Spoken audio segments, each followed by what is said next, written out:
Good evening, everyone. Thank you very much, Gabriel and Vest and Akpa for inviting me, for all the colleagues and students, and for all of you to be here today. I'm really deeply honored, and because I see a lot of people from many different universities I've worked in the past, so it's really like different communities coming together. So it's really beautiful.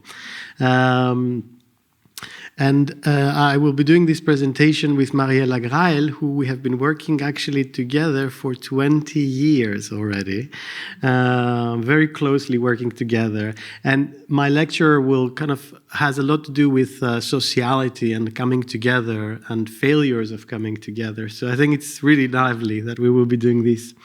And one more thing about Vest, last season they had this wonderful exhibition on Edouard Glissant. I thought it was really amazing for me. It really opened up my mind.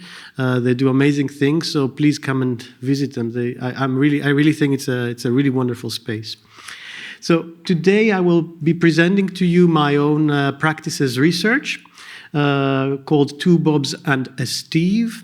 Bobs with a lowercase b, not the name Bob, that I conducted quite a few years ago in 2017 and 18 I had a residency in Kampnagel in Hamburg, and it concerns the resonance between humans and algorithms. And the main question that I had written when I started the project was how and or where can I find the human within the algorithm? For those that haven't seen the performance, feel free to scan the QR code and watch the performance on your own. I won't be showing it tonight because there is no time for that. And I think the performance speaks for itself, and it will say a different story probably than the one that I will be sharing with you today. And it's sort of like my engagement with applied performance philosophy. For those of you that know me, I'm very deeply engaged with continental philosophy and decolonial philosophy, always through the lens of performance art, fine art, minimalist kind of choreographies.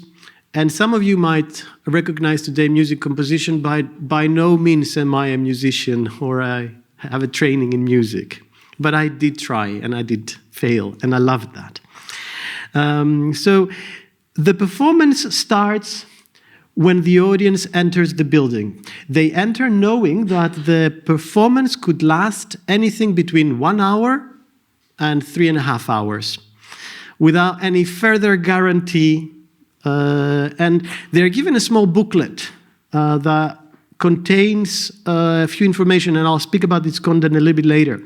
When they enter, they find 2 bookcases, a pair of chairs connected to a pump kind of mechanism, 2 seesaws, a stack of champagne glasses, a large hay suspended from the ceiling, 2 stones that rest nearby, a candle, 2 long wooden boxes with weird shapes, 2 very large and heavy pendula, filled with sand hanging low from the ceiling, 2 saws and 2 wooden kind of metallic structures, a record player on the floor. A rope stretches across the room, linked to a machine on the wall. A small piece of dynamite alongside a few other items. The objects share a palette of raw, untreated wood, white canvas on books, and pendula or bing bags, hemp ropes, and a rusty metal structure, creating a cohesive material language within the space. At first sight, there is no human performer. And as the audience starts settling in, the boxes start moving. The performance unfolds like a Laurel and Hardy kind of pastiche situation, with 2 grown men entering in some absurd setup and childishly wrecking things, making a mess, sometimes even hurting themselves or each other. For example, standing under the stack of hay, they poke it with wooden sticks until it falls all over them. Or here, where they're seated on two high wooden bars, and they saw each other's bars until one of them falls down. Or here, with two chairs on a platform on top of a tire, the performers, each with a pump, inflate the tires under the other person's chair. And so physics happens, someone ends up on the floor, and it's riveting. Or here, where they have to throw down 800 books. And here, where the performers have to balance their walk over thin seesaws and carry heavy cans from one side to the other. There was absolutely no explanation why these men were doing this to the theater, to each other, and to the objects surrounding them, apart from a tiny little booklet that the audience received at the entrance. The booklet provided no explanation, and the audience did not hear any reason why they received this booklet. The only hint, perhaps, was the title of the booklet, called The Score, and hinting that it might be some kind of notation, a code, a visual and numerical algorithm, if you like, that runs through the performance. The audience could either ignore the booklet and enjoy the silliness of the situations, because either way things were quite absurd, so why not the booklet being absurd as well? Or to watch the performance, trying to decipher that absurdity of the situation through the hints maybe provided in the booklet. And that's perhaps what was for the audience, so please watch the performance if you like. And there is a wonderful analysis in Mariella's book. Mariella will be talking a little bit later. Later when you go out, you can also see the books in the library.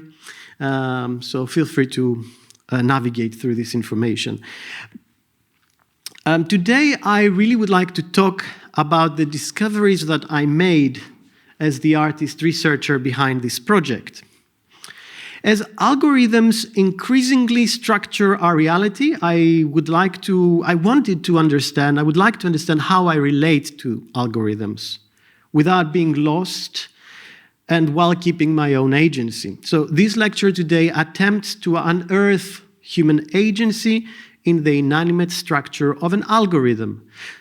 By revisiting the narrative process of the research, although I have to say it was really not a linear process of making, it was really a mess, and the discoveries around algorithmic language, how it vibrates, how it resonates, its addressivity and its materiality, I hope to give you today an idea how we can work with algorithms. Being governed by so many algorithms, name it Facebook, Google, and so on and so forth, it is important to understand how we live with them, how they affect us, and what we can do about it. So this lecture today is about the search for human agency in rigid, mathematically governed inanimate systems.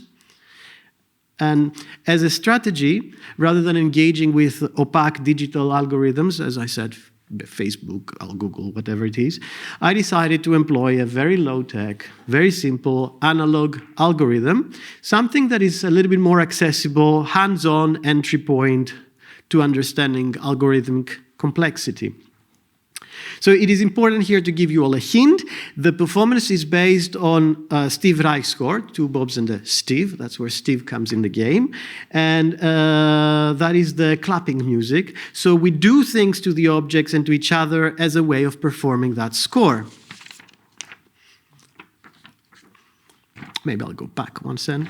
So after many hours of tinkering with Steve Reich clapping music, I started wondering about human agency within that algorithm of the music. And that's how the question of this research kind of appears and emerges. So when we throw books on the floor, we throw them on the beat of the score. When we saw each other's seats, we do it on the beat of the score, and so on. Our actions are dictated by the algorithm of the score. This is the score for those that would like to understand how it works. The principle is very simple. It is a very clear compositional system. Two performers, you can see the first bar, they perform exactly the same pattern. When one of them removes the first note and puts it in the end. And something appears, something happens. And then the next bar, they will remove the new first note, they will put it in the end, and so on and so forth. And there are 12 patterns that appear. So when I started performing the music score, and before we had designed any of this set up, the Inanimate system of Steve Reich's score was so luring and tempting. I loved it, and I'm not a musician. So I lost myself in it. Whilst attempting to perform the music score, I ended up being swallowed by its algorithm. My partner and I, we became robots executing numbers, and our actions were dictated by the algorithm. We had become a cog in the machine. There was only obedience to the score, the true volitional kind of obedience. And the only possibility for dissonance was when I would fail following the pattern. And even that was involuntary. I really didn't want to fail the algorithm. I wanted to do my very best. So seeing the way the work started taking place, I started losing interest in that direction. Why? Because as a performance artist, I'm really interested in making the body explicit, in making explicit the human condition, in making it the subject, in making it the object, the tool of the performance. So what are the inherent dramaturgies in clapping music that I could attend to in order to put forward the body? That is what I was interested in doing. So where is the body?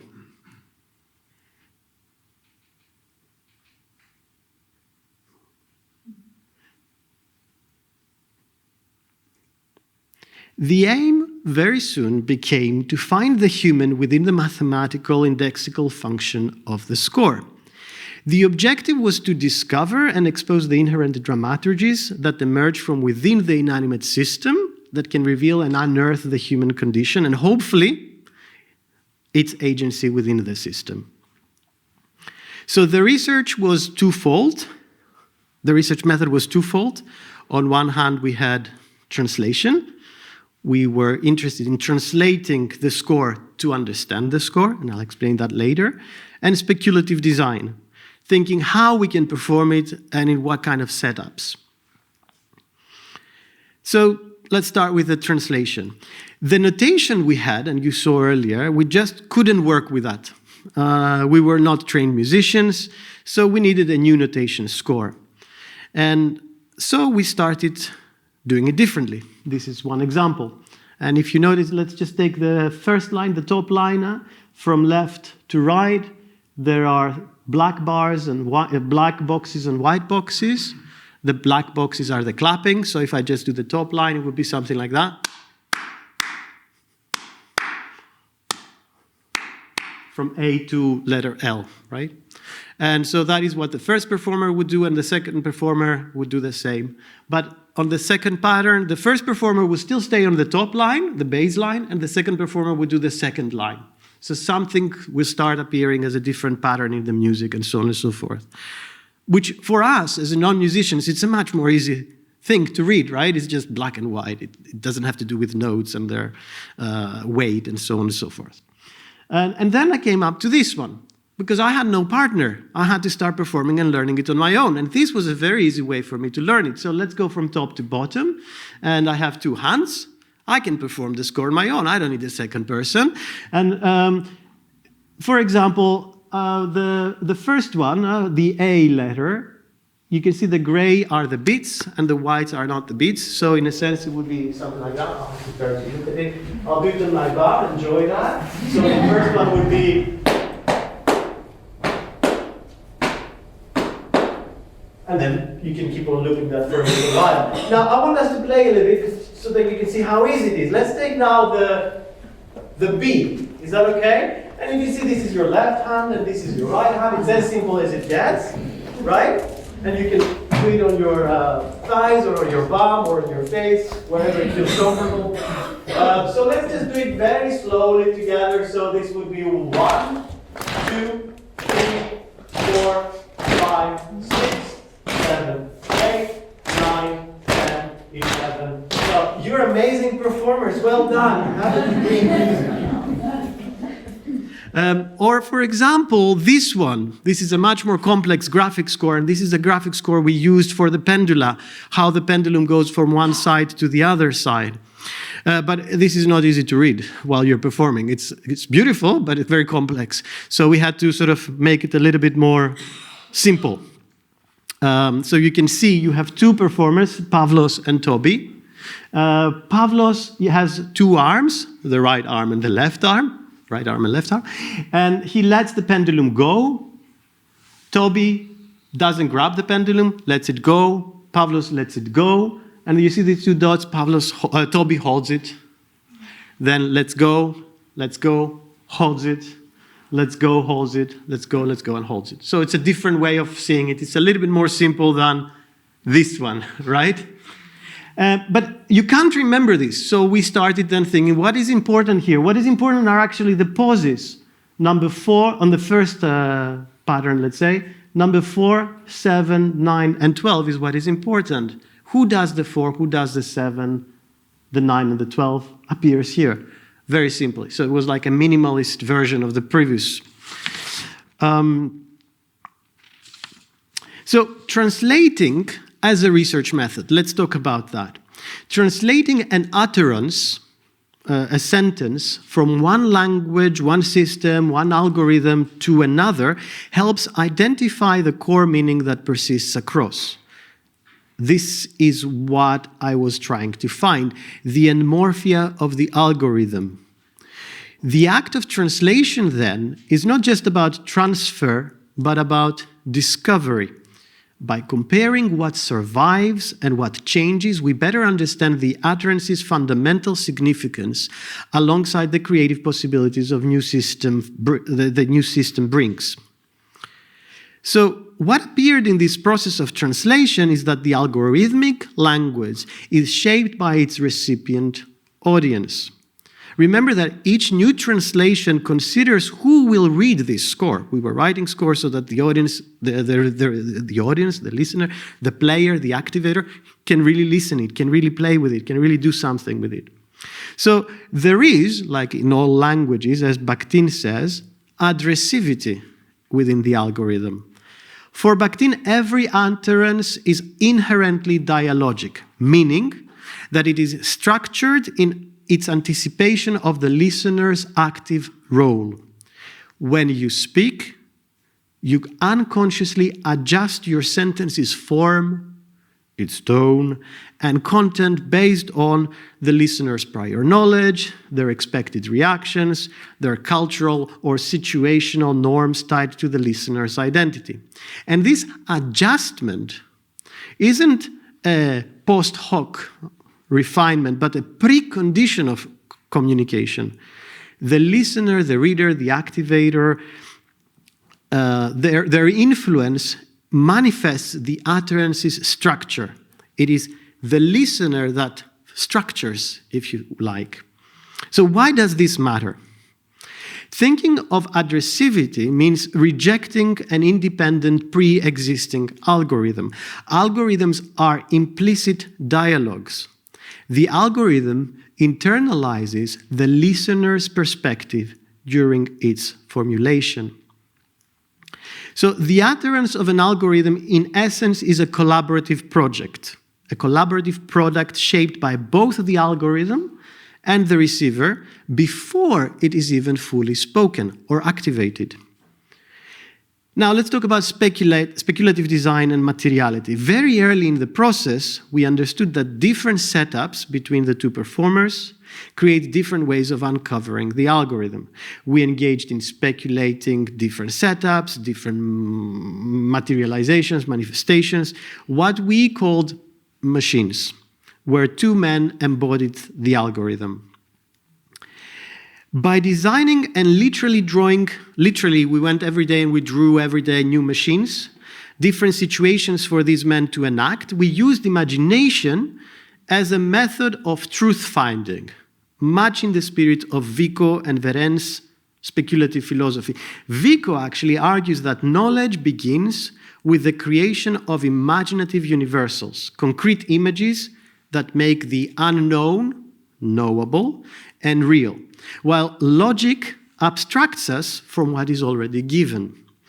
Verlaine, who draws from Vico, sees speculative thinking as a search for the whole, allowing us to experience truth as lived and felt and not just as deduced.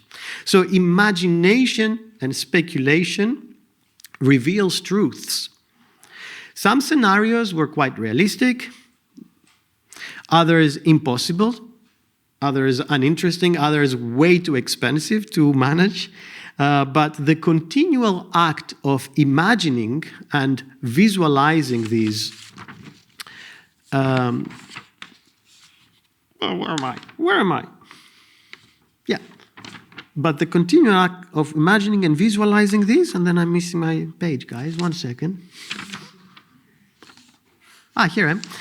Yes, the continual act I was saying of imagining and visualizing these setups allowed us to probe the algorithm from multiple angles.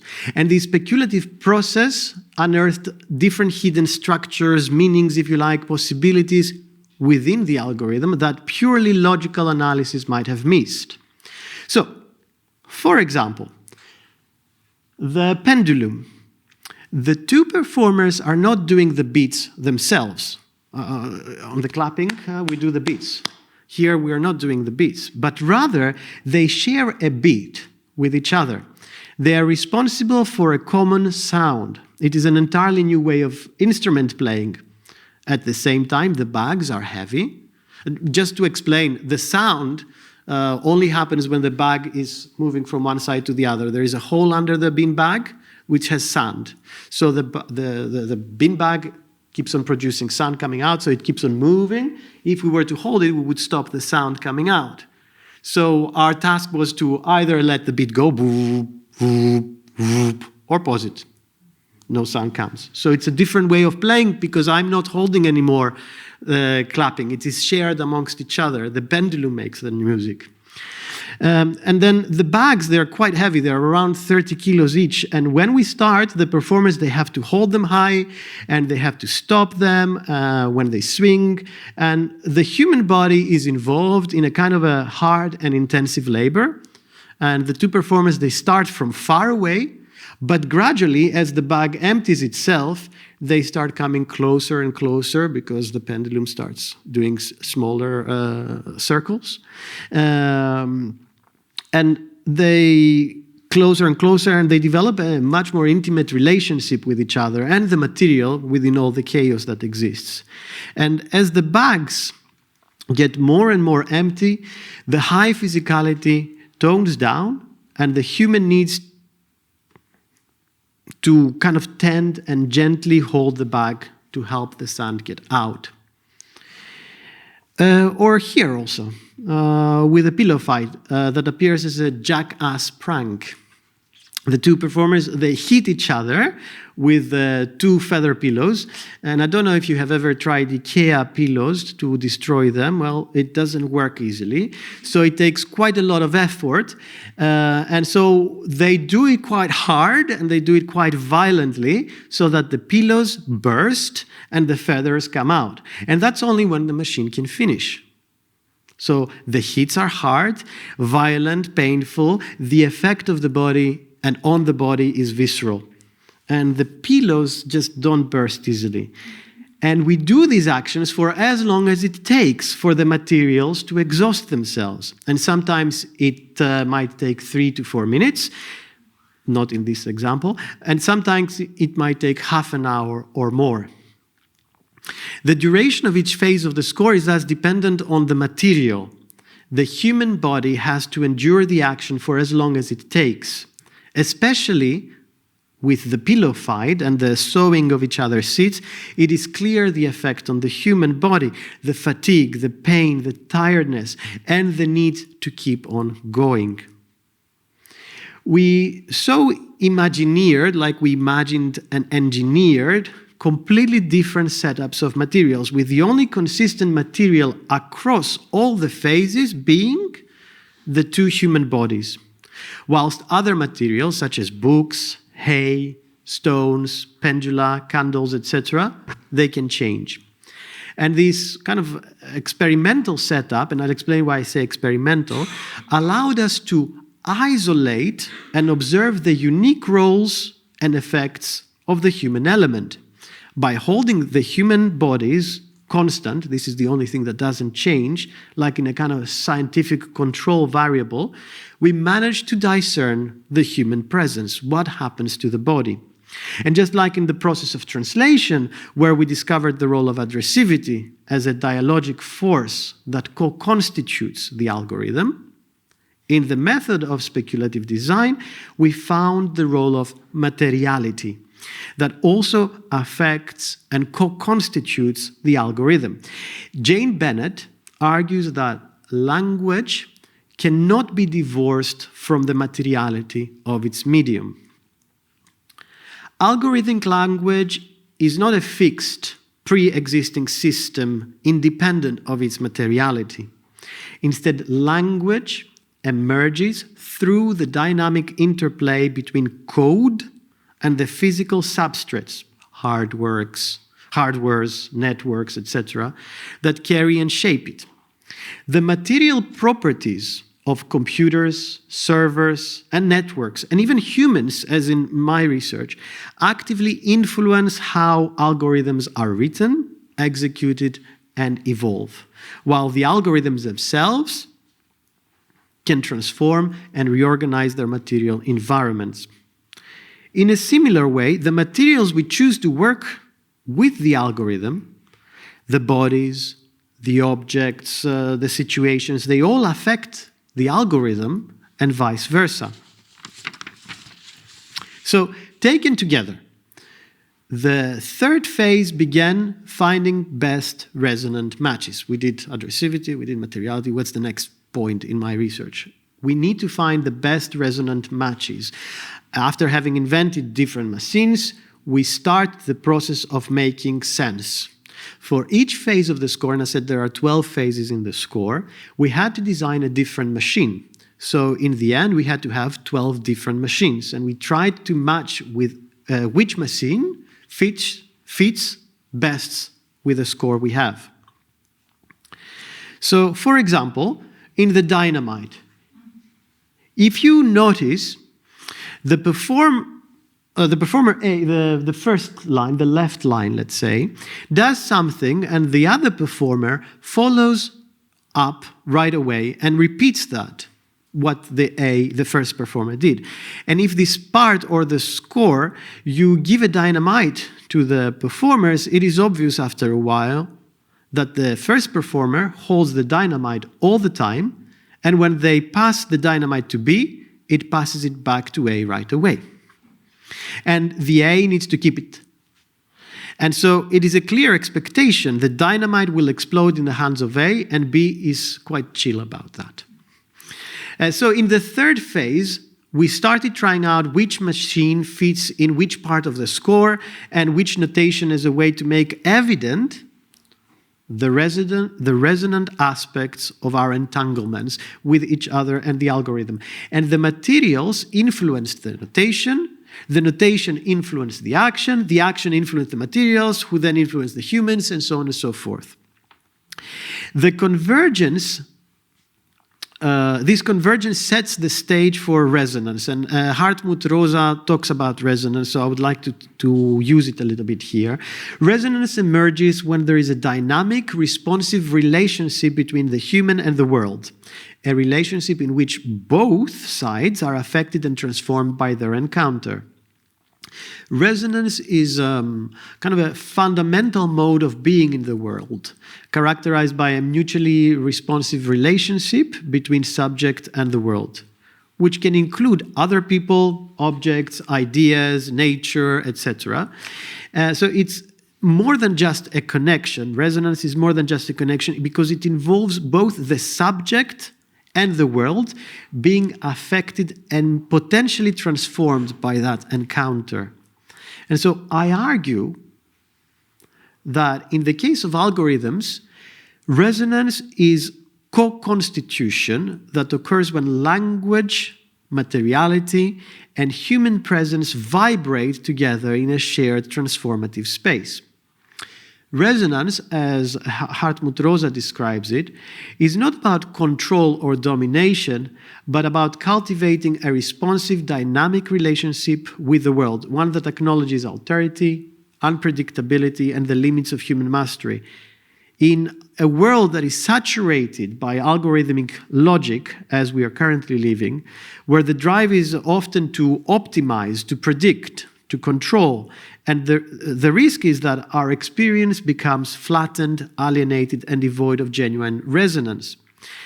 Rosa warns us, things we can completely control lose their resonant quality. Things we can completely control lose their resonant quality.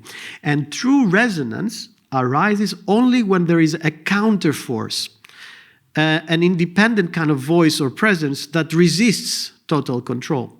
And this is why the search for human agency within the algorithmic systems is so critical. When we are governed by the algorithms, there is a temptation to see ourselves as passive recipients, and our agency eroded by the very systems meant to serve us. Yet, as in my practices research demonstrates, it is possible to cultivate a resonant relationship even within inanimate, rule-bound systems.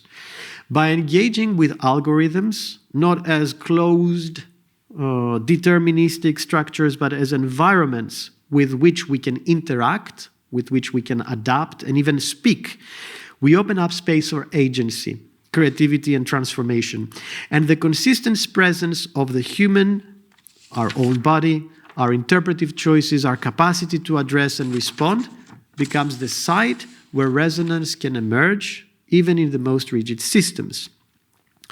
And so, in this way, I'll come back, the work invites us to think of the possibility of human agency within algorithmic environments, and also it models how we might live with algorithms, not as their subjects, but as co-constitutors of meaning and experience. And I want to finish with 1.5 minutes of looking at all the faces and all the machines together, just to give you an idea of what was happening. As I said, the performance 3.5 hours, sometimes 1 hour. Here is just little clips of the different phases, all put together one after the other. So it's an overload. Enjoy.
That's it. Thank you very much.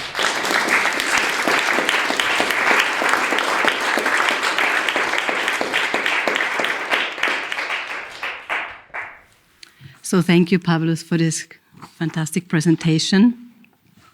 I'm also very grateful for the invitation to the series In the Making, as I feel this is such a well-fitting context, since I feel to be in a continuous process of making and remaking, a constant construction site, a fragile experimental system and an ongoing laboratory, which I understand is the focus in this program. Also, I assume that this evening will once again prove that Pavlos and I pursue quite different, often complementary approaches that miraculously are nevertheless in solidarity with each other. Karl Marx writes in 1845 in Thesen über Feuerbach, Thesis over Feuerbach, all social life is essentially practical. All the mysteries that prompt the theory of mysticisms find their rational solution in human practice and in the comprehension of this practice. I find that the innumerable possibilities of human practice and the worlding of the human come particularly to the fore in contemporary choreography in comparison to other art forms due to the manifest singularity of bodies at both work and play. In an effort to go beyond understanding the body as trope, but instead making real the work of performance, the labor of the dancer, the bodies reveal their human substance.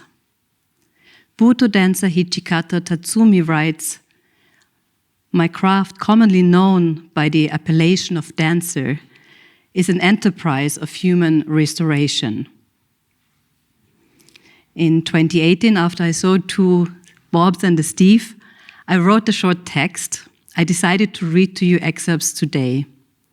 Its title is Being Human Amidst Machines, and it narrates and reflects the performance from my perspective as audience. So join me for a brief time travel to that moment. I wrote, and you see here the handwritten page. In Pavlos Kountouriotis' work, Two Bobs and a Steve, which premiered on March 8, 2018 at K3, Hamburg, incalculable play, work, and responsibility come to the fore. The performativity of the work is thoroughly traversed by the musical score of Steve Reich's clapping music. Every action held in relation to the defined musical movement. Reich's score was transformed and transcribed in order to reveal the dramaturgy of the mathematical score, based on the compositional technique of phasing, as rhythms drift temporarily apart and re-approximate each other. In the evening program, I read that beats and pauses have been interchanged to emphasize the punctum in the relation between the two performers. Also, the timing of the original musical score is not completely introduced, but is up to the respective machines to define the beats per minute.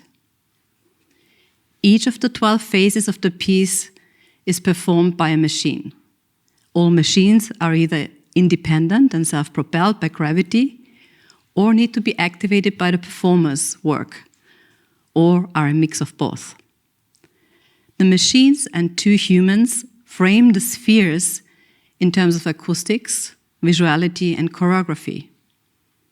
The two workers operate the simultaneously sophisticated and simple machines, and actually, on a meta level, the apparatus of the theater, as the 13th machine, so to speak, is laid bare in its mechanism. Nothing stays hidden, no magic theater tricks. Instead, the labor of performance gets exhibited and in a way amplified by the machines. The performer's submission to a rigorous concept and precise performativity is laid bare. Some were showing up between slapstick and the Sisyphean. In the midst of 12 machines, music automatons, created for the performance, the human emerges unpretentiously and humorously, revealing the work of the performer as having no choice as soon as he enters the apparatus. As much as a labor of love, not necessarily prone to competition, but instead performed in human solidarity. The machines paradoxically reveal the many layers of human nature, the wrestling with failure, exhaustion, absurdities, and pleasures of the deeply human excess that we call work. The score of clapping music is the sophisticated and elaborate composition that drives the performance, somewhat from the underground. Its intricate compositional phasing technique interposes witnesses and performer. We witness every detail from the beginning to the end of the performance, except for one machine, which started before the audience entered the space. In fact, it probably needed to be that way because the impulse of setting the theater machine to work necessarily has to occur chronologically and procedurally before we arrive. However, much the roles of the performer and witness are co-constitutive. The initial motor is the artist's idea and desire. So that's like that fragment that is also in the handwritten text here. Oops, sorry, I went too far. Let me just get back to this. So this handwritten text is included in my book. I think you have had the possibility to see it upstairs, Being in Contact, Encountering a Bare Body. Or to be precise, it's in the chapter Being Human and Choreoethical Praxis. So I will try and build now a bridge towards my own artistic desire. At this very moment, I'm in the final stages of preparing a publication with the title Choreoethical Assemblages, Embodied Research as Cosmopoietic Oikology. So there are resonances carried over that got specified and engaged, and I engaged with these in depth, such as the notion of choreoethics, following my desire to weave together various strands from previous research. Etymologically rooted in oikos, dwelling, household, oikology extends beyond naturalist domain of ecosystems to designate a choreoethical process of dwelling in. It is a descriptive category as well as a performative one. Oikology articulates how physical, relational, and environmental practices are inextricably intertwined as embodied processes and phenomena. In the oikological sense, one does not merely inhabit an environment, but participates in its continual reconstitution in its making. Breath, gesture, material density, and social resonance all co-compose the space as a space of appearance. A space is not just an empty container, but is actively shaped by breathing bodies, their movements, the material environment, and the shared social atmosphere, all of which together create a place where people can appear to and with one another. Such oikology is inseparable from responsibility. Levinas's reminder that embodiment is, quote, the impossibility of escaping oneself, end of quote. It suggests that every embodied action situates the subject within an irreducible ethical relationship. To breathe together, to move in proximity, to shape a gesture that impinges on others, these are oikological acts, where responsibility is more than an afterthought. It is constitutive of the very possibility of dwelling. The co-generative ground thus functions as an oikological matrix. Instead of providing a neutral backdrop, it constitutes an ethically charged milieu of becoming, where relational intensities exceed any single agent, yet bind all participants in shared accountability.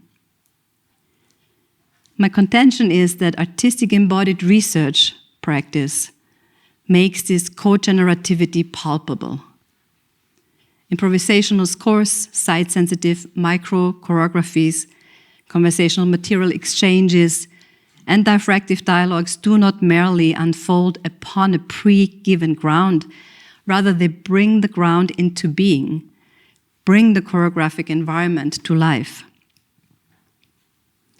Embodied research conceives of choreography not exclusively as the design of forms in space and time, but as an epistemic and ethical practice that configures environments of sensibility and relation, and reframes it as a tool for composing worlds. To choreograph means to create the conditions for co-appearance, to situate bodies, human and other than human, within assemblages where their modes of being are tested, altered, and reconfigured. Such an approach foregrounds choreography as cosmopoietic, a process that makes worlds through the interlacing of corporeal, affective, and material forces. At stake here is not only an ecology of bodies, the relations between organisms and their environments, but an oecology, a term that recalls, as I said earlier, the ancient Greek oikos, the household, the site of dwelling, the habitat, and extends it out towards an ethics of inhabitation that is simultaneously existential and planetary. A return to oikos as inhabited practice, contested dwelling, marks a shift from logos, knowledge about, to poiesis, aistesis, and praxis, an emphasis on how worlds are produced, sensed, performed, and lived, not merely studied. My project, Choreoethical Assemblages, Narrations of Bare Bodies, had just begun when the COVID-19 pandemic hit the world and profoundly changed how we inhabit our households as well as the world. This also led to a renegotiation of the relations between the oikos and the cosmos, a scrutinizing of the interactions and communications between environments and bodies through cosmopoietic practices and diffractive dialogues. Embodied research from this perspective becomes a mode of inquiry that cannot separate epistemology from ontology or aesthetics from ethics. The body does not function as an object of study, but as a generative matrix, a site where knowledge emerges through encounter, vulnerability, and attention. Assemblage thinking, as articulated by Deleuze and Guattari, proves fruitful here. Choreography is less an authored composition than a provisional constellation of forces, intensities, and agencies. These assemblages are fragile yet resilient, contingent yet structuring. They operate choreoethically insofar as they demand responsiveness, an awareness of how movement participates in the shaping of shared worlds. Worlds in the plural are produced by diverse, pluralized bodies and entities that truly are a generative matrix, rather than objectified instruments. These worlds are reflecting generativity. Purposeful polysemy, when mobilized as a method, designates more than multiplicity. It denotes a strategic praxis of divergence and convergence, holding together heterogeneous registers, narrative, sensory, performative, temporal, and logical, in a way that resists univocal coherence, while remaining accountable to the cosmopoietic oecology of choreographic research. Choreographic practice is a mode of cosmopoietic oecology precisely because it insists upon the inseparability of ethics, aesthetics, and environmentality, an awareness of Umwelt. To move together is to be implicated in the conditions of each other's existence. To choreograph is to modulate those conditions and make them perceptible. The cosmopoietic dimension indicates that embodied research does not merely describe environments, but participates in their composition, contributing to the ongoing negotiation of cohabitation on a fragile planet. When I found out about the current exhibition at West, I hope we'll all have the possibility to view it later, on Edouard Glissant, Hans Ulrich Obrist's archive, and especially the symposium Trembling Worlds, I decided to share with you tonight a trailer, kind of a teaser, of Shaking Grounds, Seismography of Precarious Presences, an artistic research project that I'm currently working on together with Nikolaus Gansterer, Peter Kotzek, and Lucy Strecker, in close collaboration with filmmaker Viktor Jaschke and sound artist Werner Möbius, alongside international collaborators, geologists, volcanologists, and seismologists. I would like to use the remaining time to show a trailer that will hopefully spark your interest.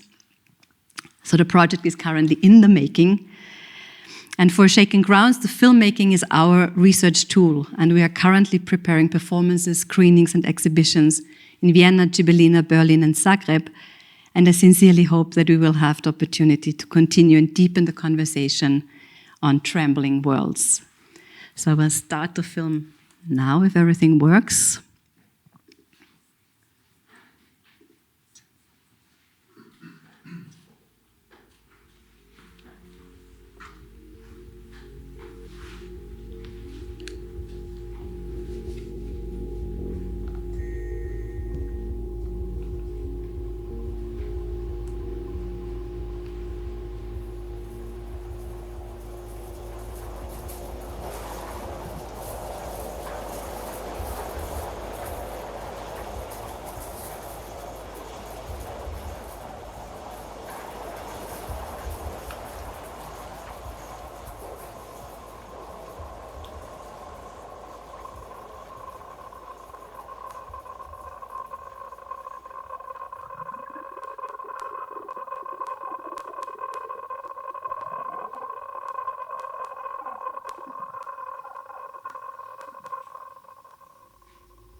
Thank you first.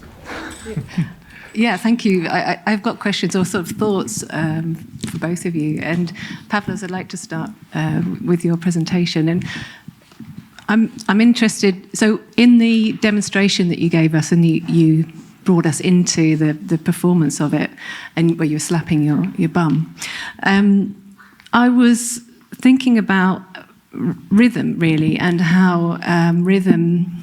It's very difficult it's very tempting. You know, I was noticing that we were kind of following along with you. I'm not sure if we were watching the score, but I'm wondering about that connection between rhythm and synchronization, and then the kind of next stage of entrainment, which is quite difficult to come out of it. And I'm wondering how much, if you've got any thoughts on that. It's a few sort of keywords, I guess, but if you have any thoughts on that.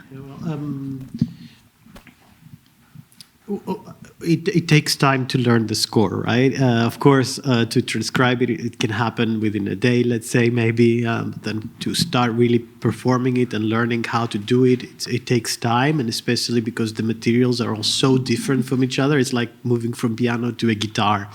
It takes time to relearn, right? So even if you would know the score, let's say the third phase, if you would change materials, you had no clue what was happening, especially when, for example, the beats were not done by the humans, but were done by machines.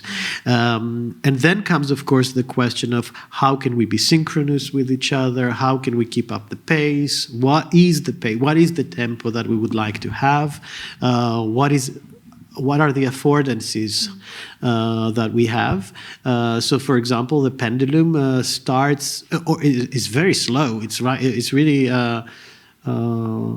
I'm thinking of the what's the composer from Vortex Temporum? What's his name? Gérard Griset. Yeah, Griset talks about three different times, right? The time of the whale, the time of the insect, and another time. And I'm thinking, the whale in some way or another, the pendulum is the whale. It's so slow, you almost don't hear the score. It goes.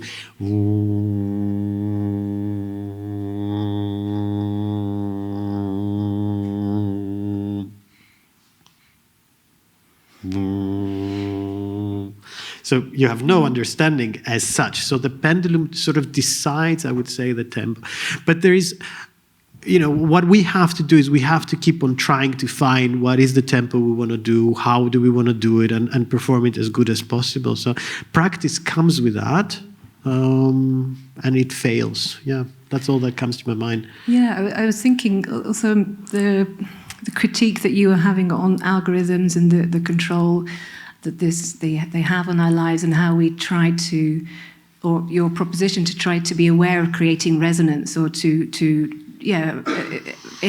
react against it, let's say, or with it. But then there's this then comes into the question of how aware of the algorithms can we be when we're kind of in tune with them, or we're in a sync with them, or in some way entrained or habituated. Yeah. So it's that kind of, at what point do you become aware of the resonances, and where does it situate itself? Brilliant question. Maybe my next research. I don't have a clue. I really don't have a clue. What I can say is, obviously we have it's a proprietary algorithm, Facebook. Nobody can tell what it is. Even Facebook itself doesn't know what the algorithm is. So I don't think that my research at the moment is like, how can we discover the algorithms? But my interest in it is, because there are algorithms, are we just passive recipients of algorithms? Or can we start thinking, what is our agency there?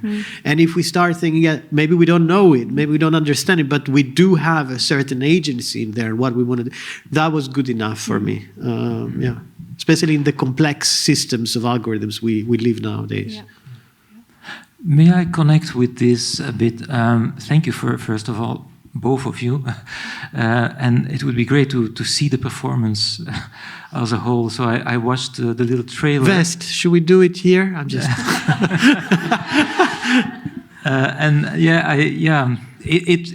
it resonated in lots of ways with me and also with my own past.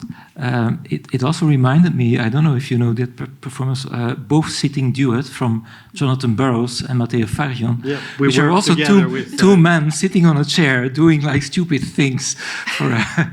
And it was, it also leads me to another question, but maybe first going back to this synchronicity. Also, I was thinking of another notion of resonance, which relates to this. So, we can also, if we think of beat, for instance, if there is a beat in the room, we cannot resist the beat. Even at a very deep level, we start beating along.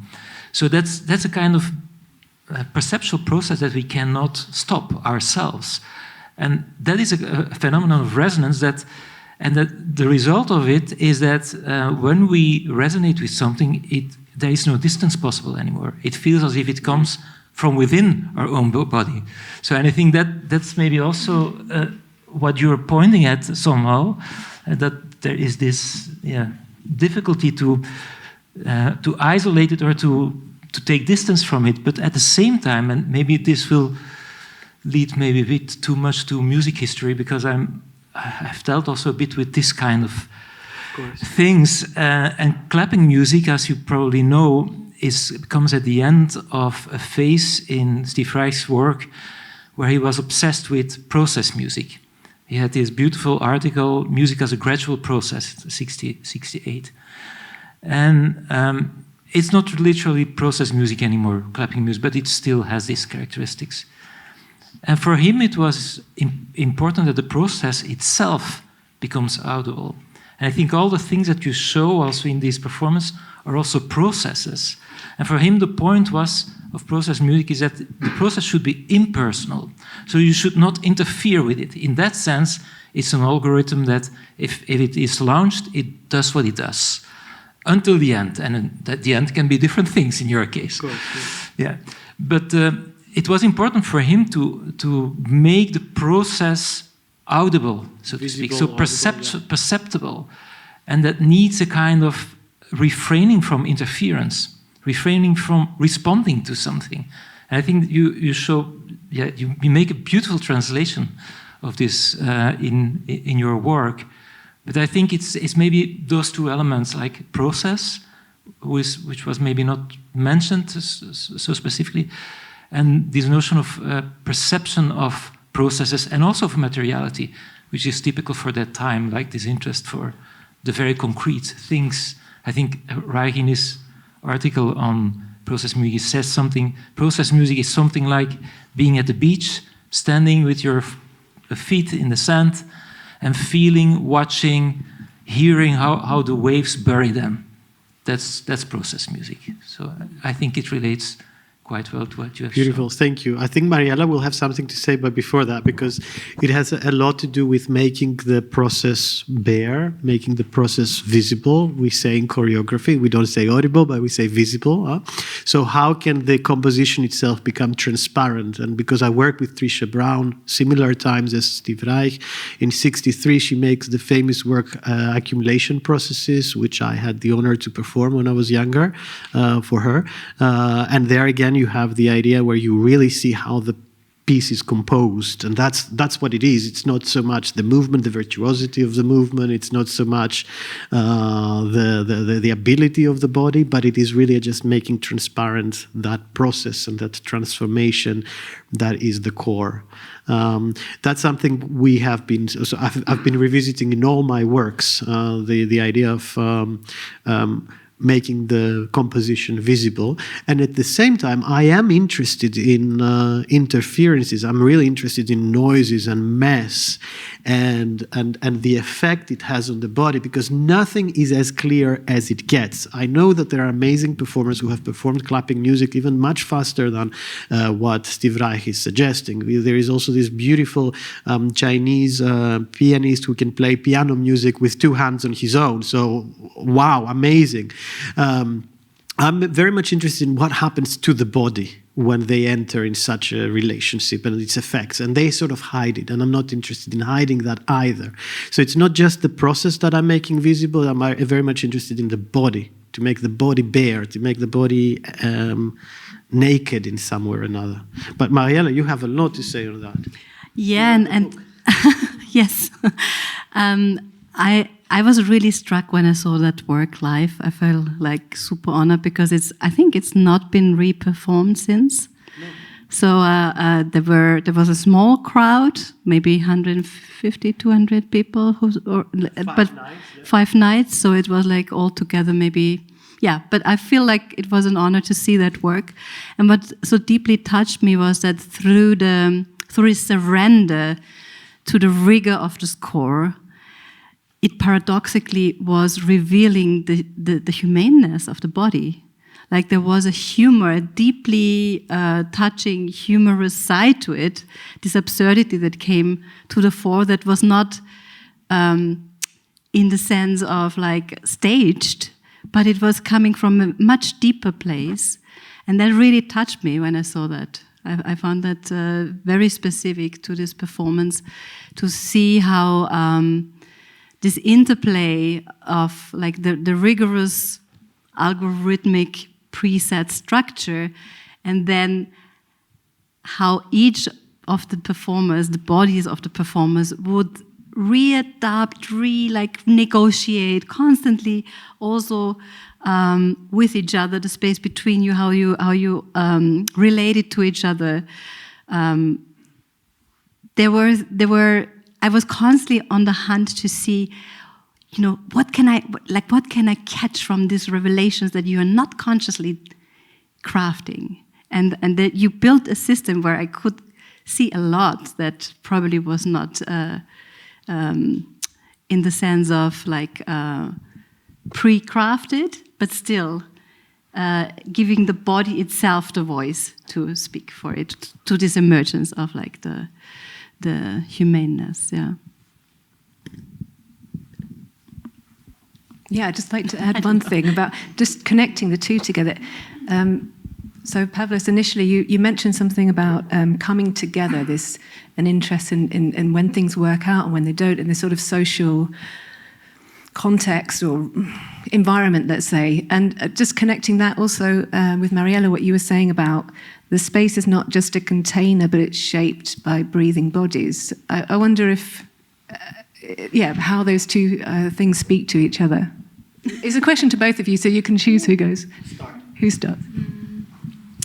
Yeah, I mean, at the moment, I'm very much interested in what I call choreographic environments, so kind of prepared sets, where then I invite dialogue partners and dialogue partners meaning like human dialogue partners, but also other than human dialogue partners. So it's basically pre-composed sets that have. I follow a specific score that is going over 2 days. And we are rearranging, reassemblaging that space. So I was within that score, I break up like these social conventions of being together in this space, but I delay this coming together. Like there are certain rules, how like kind of an experimental setup, how this encounter is staged. This undoing of social conventions and what lies underneath, I think, is really a concern for me that I'm curious about. Also, how atmospheres are informing encounters between bodies, but also with different materials. So, I had another set that was all in water. So that has a complete other logic, a complete other dynamic. These are current experiments that I'm busy with. And those atmospheres are sort of resonances in themselves? No, it's like an installed, like a work together with an architect, and we were creating a very light structure that was hung into a space. And within that crafted space, I brought in specific materials that were collected over years, actually. So they all have kind of a pathos, or like also a patina that they bring. And so like since it's called choreoethical assemblages, they are also objects that hold some sort of ethical dilemma. So they are in the space and they get rearranged and reassemblaged, and which then later on in the diffractive dialogues we discuss together through microphenomenological interview technique. So I get to zoom really into the micro moment of the encounter with those objects, and then we unravel that very tiny moment, that slice of a second maybe, and go deeper with that. That's what I'm currently busy with, and that I feel is actually undoing social conventions of how we encounter each other, because it's a complete experimental setup that has other rules. Yeah. Do you want to follow up? No, just a curiosity question, because this is part of a research process. So you create also a context for doing research, which seems to be quite different from your context, where there's always a kind of audience in the back of your mind, I guess. So could you say something more about like this research context? Is it a kind of closed, safe space where you can do these things, or is there already a kind of supposed output that comes from this that needs to be shared afterwards? Is that already present in doing these things? Yeah, that's a very good question, because I've been working several years in different contexts with a lot of focus on the performative and the staging. And this last project, Choreoethical Assemblages, was really meant to be like that safeguarded space. Yeah. With the project that I was screening now with Shaken Grounds, it kind of counterbalances that practice. So there, I would say we are most often in contexts that are public, and a lot of times we also expose work process in public, like we will have an exhibition at Angewandte Interdisciplinary Lab in April, and we're planning to reveal the filmmaking processes. So we have two spaces basically available, and in the one space we will have a setup of filmmaking. So we are staging, but we are also staging the editing process, the sound editing processes, the costume making, everything that's related to the production side in one space. And then those artifacts that we produce will then be curatorially recontextualized in the other space. So they travel to this other space, and there we have the possibility to create an exhibition space. Yeah, so that's like, in a way, just to also to balance out, because the choreoethical assemblages, and I find it very interesting that you pinpointed it, even though I just briefly talked about this now. It was actually really this protected space, and the idea was really to go into those micro moments of encounter with dialogue partners from 3 different areas of work. So I was working mostly with psychotherapists, with philosophers and choreographers, bringing those 3 fields together, because I think there is a shared overlapping dynamic to reveal in terms of encountering, that I think can be productive for those 3 fields. A very brief one, because we have come together, so I think it would be really nice to hear from the audience, but a brief answer to the question of the coming together. For me, it was a very practical question. As a queer person, I don't understand what it means to come together with other men. I have been robbed of that capacity. So it is either for sexual, kind of intimate, sensual reasons to be with other men, or I just don't understand. And I see that also with straight men as well. The difficulty of being together in the same space, they would have to relate with football, for example. There is always something else. So how do you come together? What's the space of homosociality to human, homosociality? What is the space that these 2 men, these 2 humans are coming together? Is an honest question I have. So when we entered in that space, actually, it started sort of from that perspective. Let's use the dramaturgy of the score to figure out how we can be together as an excuse. Like, instead of watching football, we can just play the music score, and that's a great idea. Let's just be together. We can get as nerdy and as geeky as we like, and we can be together. So it was really just that honest question, and I don't have an answer to it, but what I have discovered is that there is something about men and machines. There is something around that principle, and if we look at old films, the black and white kind of era, Laurel Hardy, Charlie Chaplin, and so on and so forth, they are always making the machines collapse. They're always making them fail. They are never successful. And then after that era, men not only do design machines, they are the gods of the machines. They know exactly how they operate, and they can do it perfectly, almost like on top of it. And we don't have that with women. We don't see that very often. There is no such representation. So there is something about machines and coming together for men. That's it. But I think it would be really nice to hear also from this coming together. I have a question, if I can start. Which is, it's for you, Pavlos, but I also would like to expand it and actually bring it to the four of you. I mean, you all have your practices and research practices specifically, and that it concerns, as I said at the beginning, the whole question that we investigate here about trying to understand how the research process happens and what is implied there. And so my question is, when you in your presentation, I thought it goes back a bit also to the first question you brought up. You elaborate, I thought that was very interestingly how in your exploration of your algorithm, and you go through these stages of addressivity and all these stages, you arrive into resonance. And that becomes a key, I believe, and what I think I understood, to really, let's say, reframe how the relation with the algorithm is not just about obedience, it's not about a mandate, but it requires resonance. So the algorithm becomes a key for a kind of dynamic relationship with an environment, right?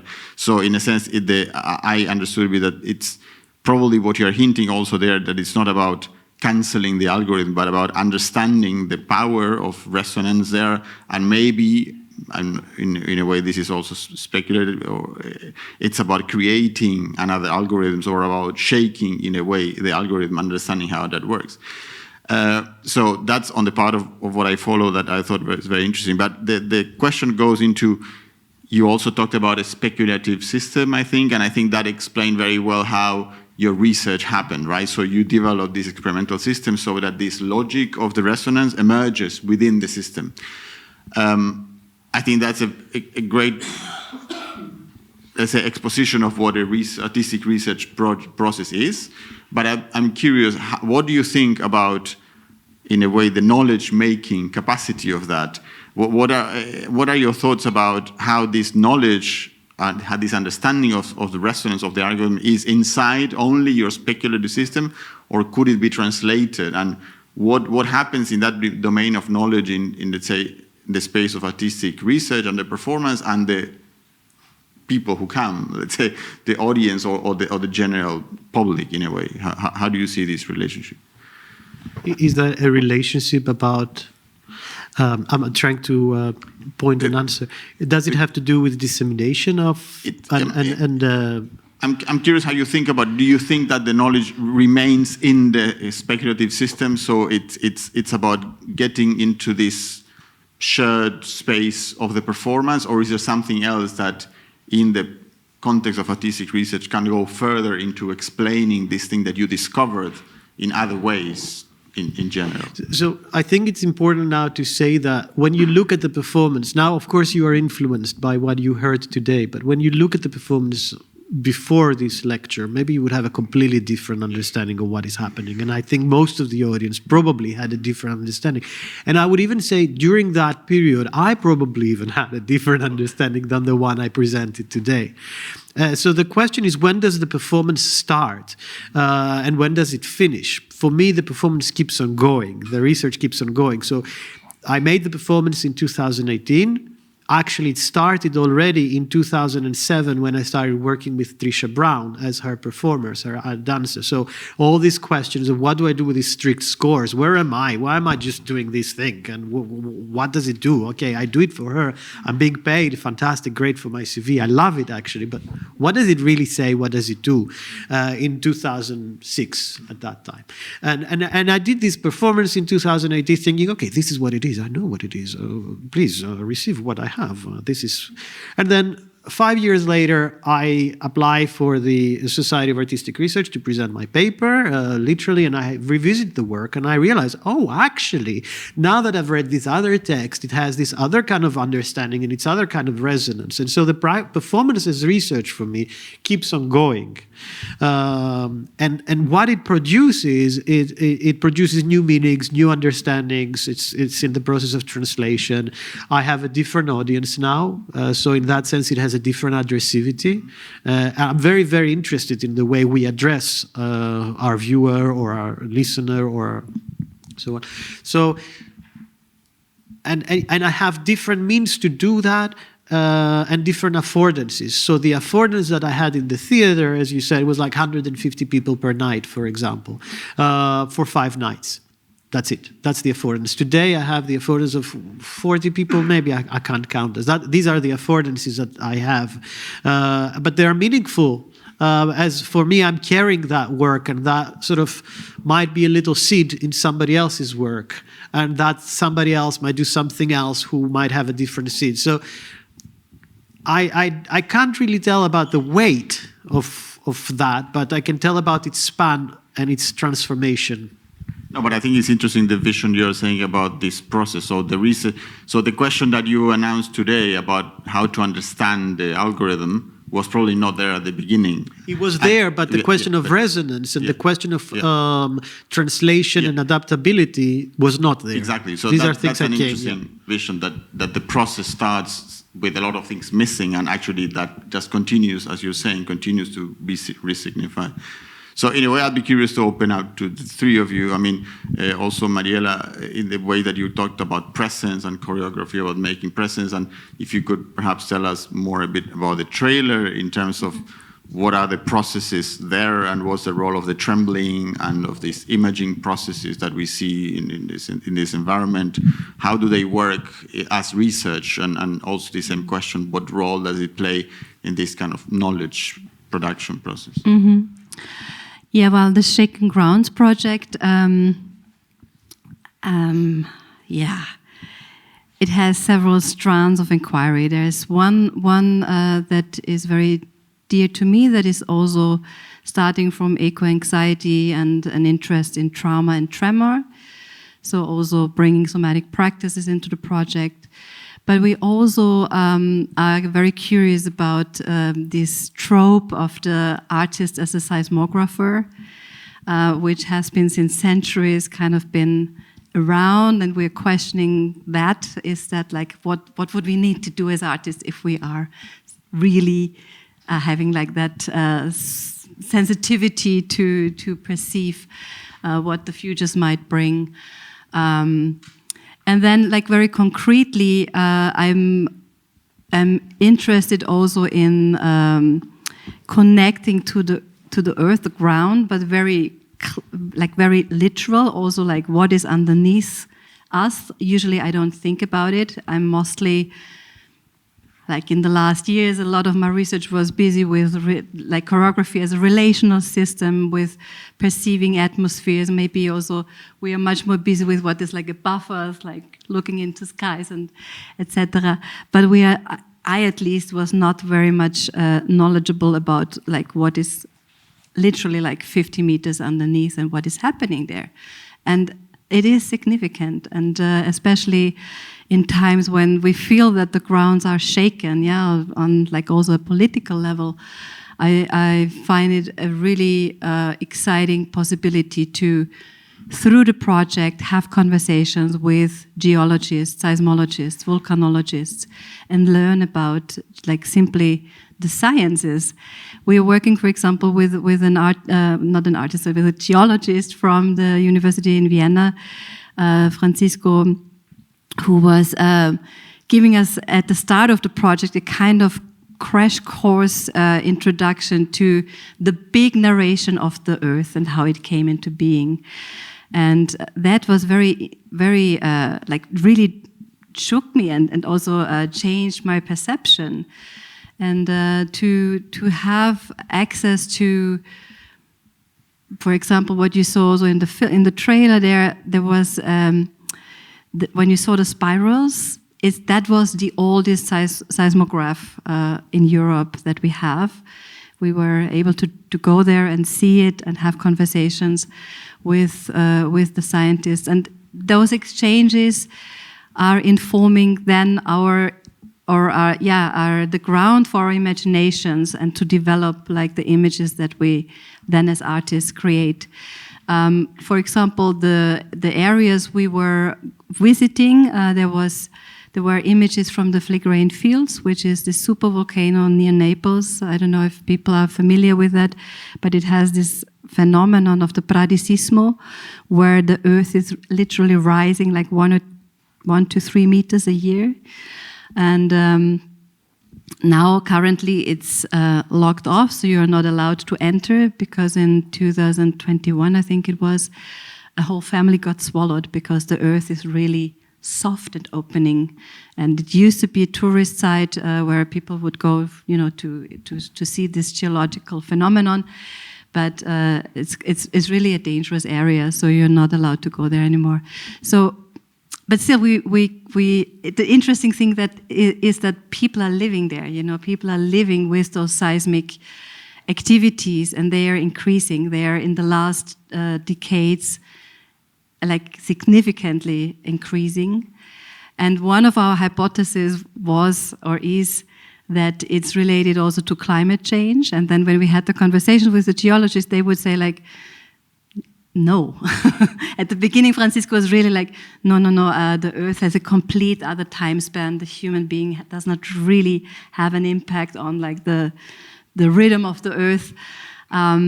But we kept on like bringing articles to him, and we started this conversation. And then, like when we met him last time, he was like, "Well, there was this one study, that might be really actually interesting." So we're having those exchanges, and I find it really exciting to, dive into these other knowledge areas also, and to have them as a background and as an information and as a input also for our artistic processes. I don't know if you, Paul or Lindsay, want to react. Maybe just because I find it very interesting what you describe as a collaboration with other disciplines, and I just wonder how you start such a conversation, in what kind of capacity or profile, how do you present what you are doing? Because I can imagine people from different fields will be very interested to contribute to an artistic project or to a film, where you create where you do a kind of science communication as an artist, so to speak. But it's not about this, I understand. So you want actually to be acknowledged as a researcher among researchers. If maybe that, I don't know if that is what you want in this kind of conversation, but what is your first step if you go to the geologist or do you present yourself as a researcher or as an artistic, as an artistic project, so to speak? Yeah. No, I like, for me, I would say I really identify as an artist researcher. So we, in the collective that we are working together, we approached them from that standpoint. And it's also that the frame that is supporting that work, because it's not, you cannot create such work if you don't have like a support. We are supported by the Austrian Science Fund, FWF.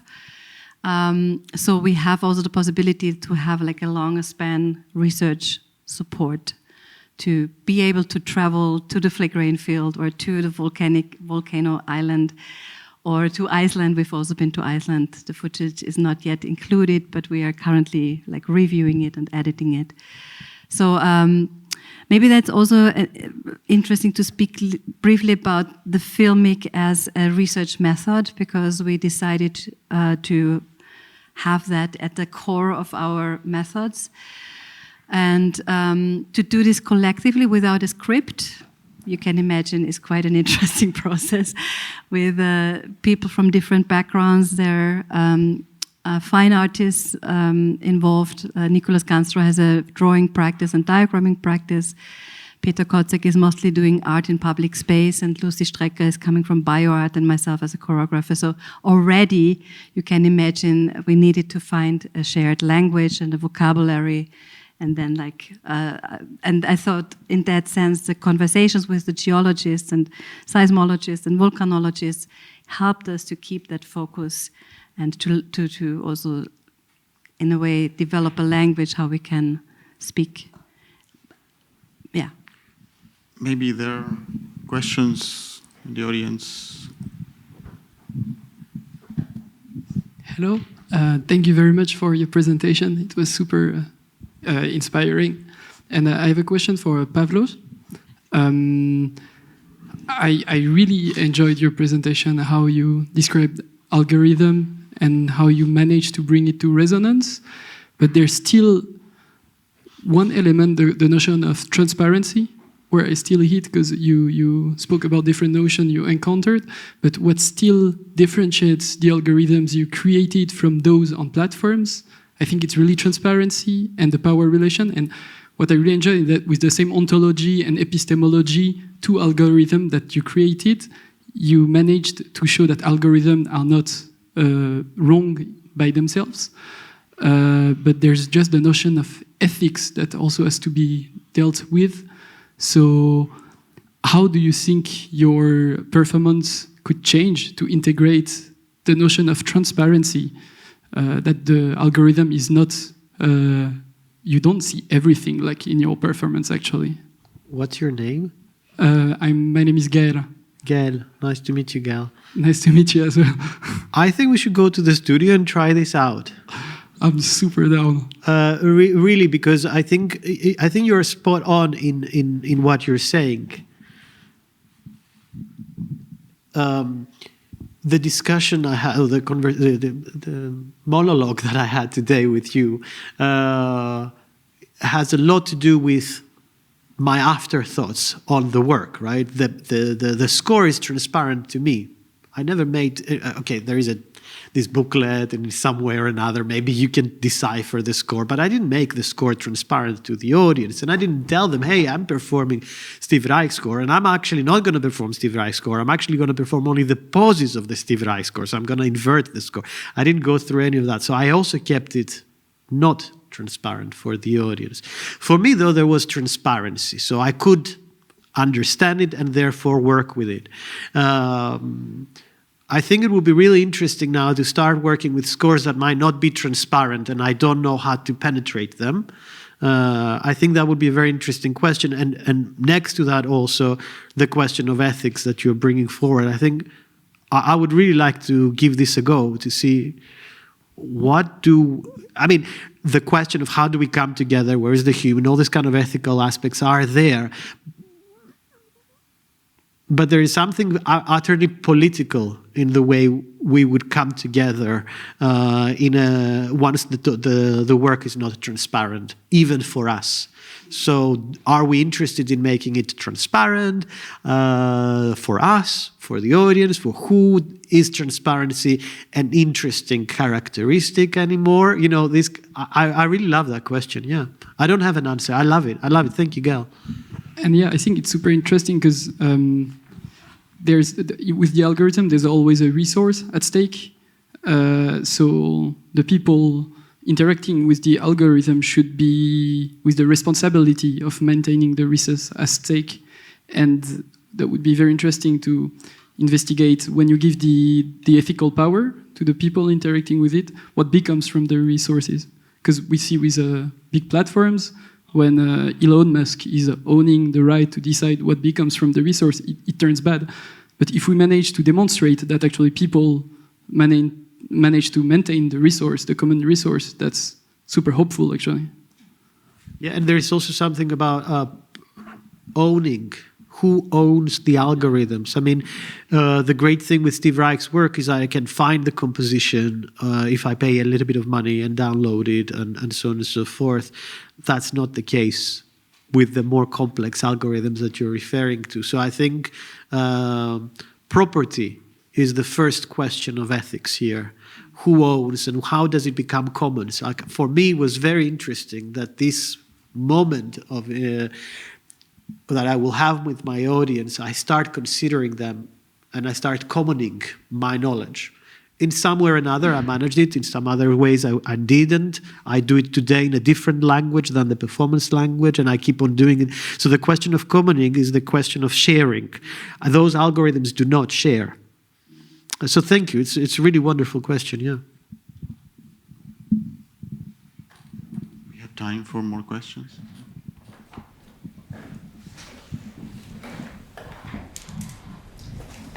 I'd like to continue this line of questioning. Actually, I was particularly interested in there's an innocence in this performance. There's a lot about this innocence and the transparency.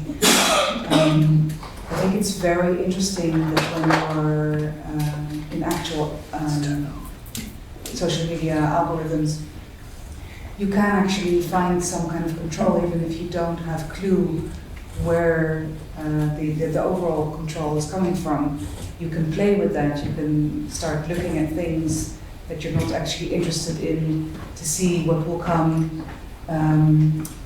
So I was interested how you dealt with this feeling of control in this algorithm, because as we're talking about, you don't know how the algorithm works. You don't have this knowledge, but you can still play with feeling a sense of control and not authorship, but autonomy within this kind of structure that controls you. So I was just curious about how you feel about that. Interestingly, at the time that I'm making the work, I'm living in Brussels. And I don't know if you remember, in 2017, there was this terrorist attack in the metro of Brussels with people dying. And what happened during that time, the police asked, and they were trying to sort of hold the terrorists, they sort of track them and they sort of know where they are and so on and so forth. And what the police had asked is, can you please all upload photos of cats online so that the whole system sort of collapses because it's full of cats and you can't trace where the police is or what is happening and so on and so forth. There was a very beautiful moment where the whole community is trying to take over the algorithm so that the search lines don't help to trace what is happening and where the police is, because the journalists, of course, knew already where the police is, but that they didn't want this to be appearing. So that was a very beautiful moment of an algorithm that is not known to us, and somehow we take over. And there are many, many more of those examples, but I really like it because it's a social, collective effort from the whole people in Brussels to take over. I find this really beautiful. I think in our case,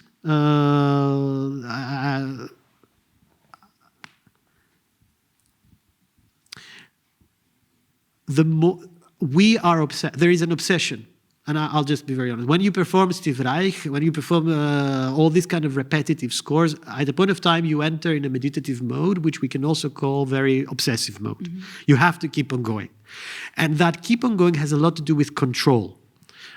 You are in control of the situation, and the more you are in control of the situation, the more the situation keeps on eating you. The more you are under the process, under the algorithm, the performing, you're swollen.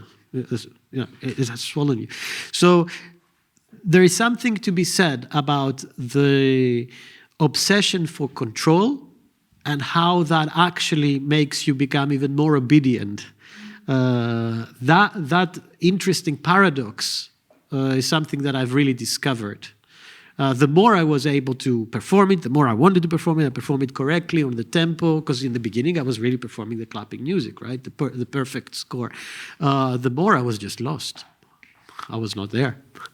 Yeah, I was really curious about if you felt any sense of rebellion within that structure. No. Yeah. No, absolutely no.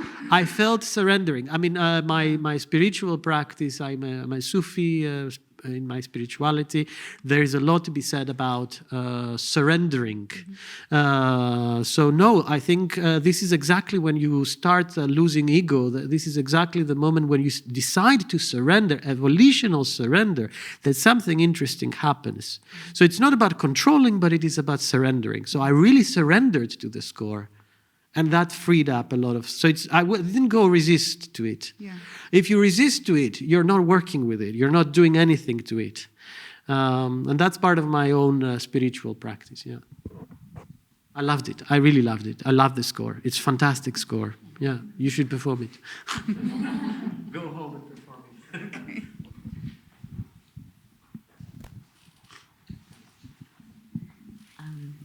Thank you, everyone, for putting this lovely event together. I have a question for Pavlos about the level of receptivity by the audience. What did you sense when you were performing, and what kind of feedback did you get in terms of the resonance of the audience, the breath, maybe words, laughter? Because I'm so curious to really understand what the environment produced and how it shifted, or the affective nature of the performance. Paul said something really interesting earlier, which I'll have to ask him again to repeat. Could you repeat something about the resonance and how that kind of can't avoid it, or? Well, it comes also from my own research long ago, so I cannot reproduce it. But I think I defined resonance as a musician, I have to say. Also in the sense that I was obsessed with defining a here and a there as a musician. So presence, actually. So that was really my topic. But I felt, and I think you pointed at this as well, and you as well, trying to catch the body is actually impossible when you're involved with that body yourself. So it escapes at all times. But resonance as a phenomenon is something that also makes evaporate any kind of distance, because you start literally, you are triggered by something external, like a vibration. You start literally vibrating from the inside, so to speak, which means that, it seems the agency is with you, even if it comes from the external mover, so to speak. So I think I said something like this. Yeah, because for me, this relates quite a lot. So as much as I'm trying to do the score, I'm still in resonance with everything that happens around me. The materials, my partner, the lights, the laughter, the boredom. I mean, it's 3.5 hours. The tiredness of the bodies, my body, their bodies. The excitement, the unexpectedness, the... what part of the score are we now? What do we have to do? Kind of these anxieties. And they all sort of... And what we have to do is bearing the presence. We have to allow these insecurities, these anxieties, these interests, these laughters to also appear within our body. So I'm not hiding any of those. I think that was the interesting thing, to let those resonances, these affective resonances on our bodies. So I remember very specifically, there is a moment we are throwing the books. And my partner's book, usually we try to have 400 books on this side, 400 books on that side. But on that night, for some reason, it was the third night, we hadn't really done it correctly. So my partner had less books. So he finished throwing his books, and he started looking at me. I had no clue that he was doing that. And I just kept on going. And he was just staring. He was like, what the hell is going on? And then when I realized it, but I still had books to go, you have this moment of blankness. I'm like, what the hell is going on? How am I going to resolve this moment that there is no score anymore? Because you need the other person to do the score. What do I do? Why is he looking at me? It's so awkward. What do I do? And that was such a beauty. Everybody started laughing. Or on the first night, that was horrible. You probably saw you have this rope with a candle, and there is this very big weight, and on the bottom you have a record player. And the record player plays until the rope gets burned, whoop, and the bag falls on the record player and then stops. So we are dancing on the music until it stops. But for some reason, the rope was just not burning. And we literally did 45 minutes. Usually that we had counted, usually takes 10 to 50. 45 minutes of us just being like two jerks, just going like... And you can tell the audience, they're like, what is going on with these people? They can tell that this is not burning. They know what needs to happen. We're stuck in the system, so I couldn't just go and move the candle and burn it better. And something happens in that inability to escape the score, to surrender to the score. The audience become complicit, and there is this kind of beautiful camaraderie that starts appearing. That's what I can say. Yeah, cool. A lot of those moments. Thank you. Maybe you have time for one more question.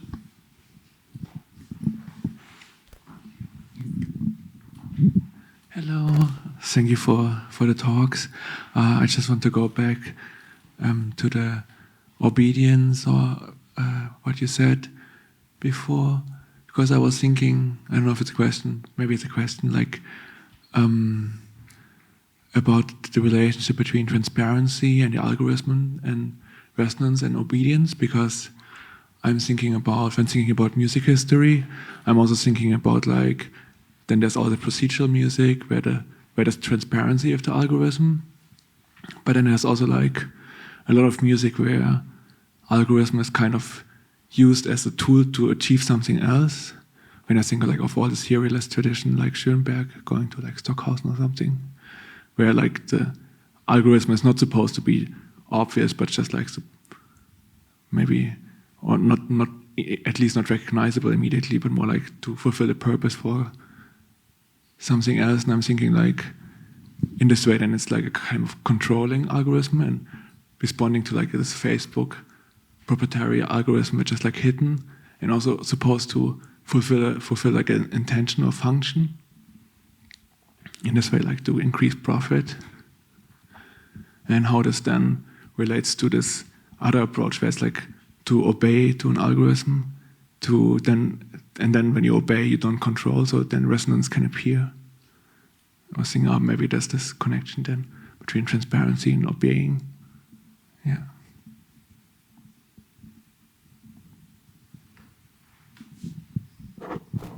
I don't have an answer. I think it's beautiful. Perhaps the work was naive, the work that we did. There was a certain naivety in believing that algorithms can be understood. From that perspective, there's a certain naivety. What appears, though, through that naivety, at least for me, is a hope, is a glimpse, is a fissure, let's say, that as much as we don't understand them, as much as we don't own them, as much as they are there to make profit and we have to pay for them, as much as they are manipulating us and they are political and so on and so forth, there is that fissure, there is that hope that I hope still resonates with you tonight. A naive hope, and I recognize that, a naive hope that we can still do something, that we still have a space of agency afforded, and that the materials within which those algorithms appear and the activation of those algorithms still are in our hands. We can choose the materials and we can choose how they are activated, because otherwise they're not activated. None of the algorithms of Facebook will be activated if you don't go on Facebook. And I'm not advocating don't go on Facebook. I'm not saying that, or don't go on Instagram, or don't go on Google. That's not what I'm advocating. But the way that they are activated, it's really something in our hands. So that is the beautiful naivety of an artist that I strongly believe, and I'm strongly hoping that we can keep on having. We need these naive moments because there is a crisis of imagination in my mind in our world. Of alternative realities, of futures, of other ways of coming together, of other ways of being. And as naive as it might be, it's still meaningful because it still provides a space of thought. And at least for this 1 hour, 2 hours we are together, we thought of an alternative reality. Yeah.